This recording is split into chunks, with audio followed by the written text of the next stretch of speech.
Mr. Speaker, a Boston hedge fund wants to come up to Canada and destroy 2,500 acres of prime farmland and natural habitat in Dufferin County by creating one of the largest open-pit mines in Canada. This mega quarry would stretch 3 miles across and plunge 200 feet deep, a drop bigger than Niagara Falls. It would impact the Nottawasaga and Grand River watersheds that provide drinking water for 1 million Ontario residents.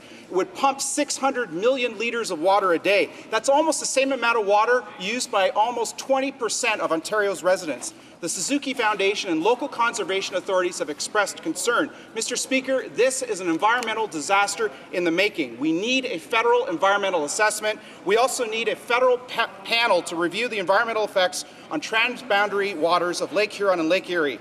These American hedge funds destroyed Wall Street 3 years ago. Now they want to come to Canada and destroy a beautiful piece of southwestern Ontario. They must be stopped.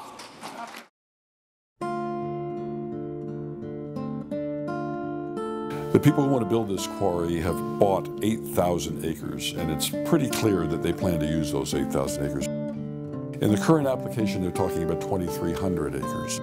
Imagine a quarry that, when you're at the bottom of it, is 1.5 times the height of Niagara Falls. The land around where this proposed quarry is taking place is some of the best water.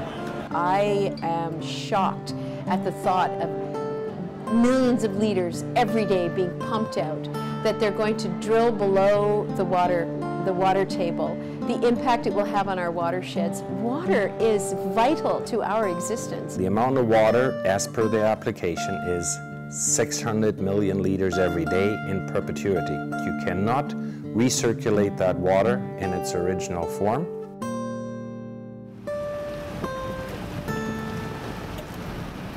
The proposed quarry site is just outside of the escarpment boundaries.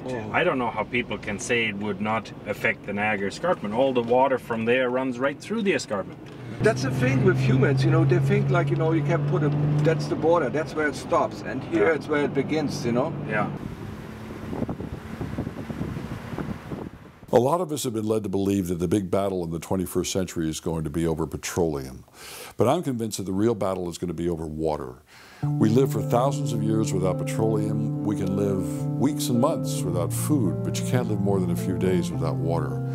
And where that water comes from is something few of us in North America think about. You turn on the faucet and you forget that that water that trickles into your glasses had to come from someplace. This area is one of the highest in southern Ontario, and as a result, the water that goes into the ground flows off in all directions. There are headwaters of 4 separate systems that come out of this area. What is also unique about it is that over the years, it has been wonderfully suited for creating the purest possible water.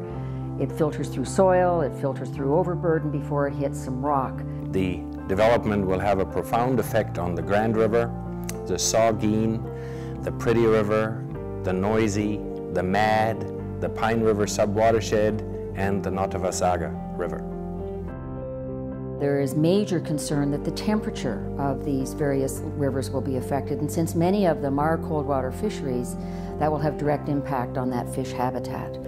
Over the course of this quarry and its long, long life, it is obvious that millions and millions of people will lose or have really badly impacted their recreational opportunity to canoe on a clear river, to paddle in a pristine pond, to just sit by a quiet stream that is pure. People in other parts of the world are dying for lack of potable water, and yet we're running the risk of degrading, polluting, destroying the water quality and quantity and all that it brings in this province. When I think about what would happen to my family should this quarry go through, we have a small cow-calf operation. We couldn't water our livestock anymore. The pond that my children and now my grandchildren enjoy so much would be gone. It would be dry, or it would be unswimmable. Our own wells could dry up, and multiply that by the millions of Ontarians who are going to be affected. It's a terrible legacy that we would have to leave to our children and grandchildren. We shouldn't do it. We can't let it happen.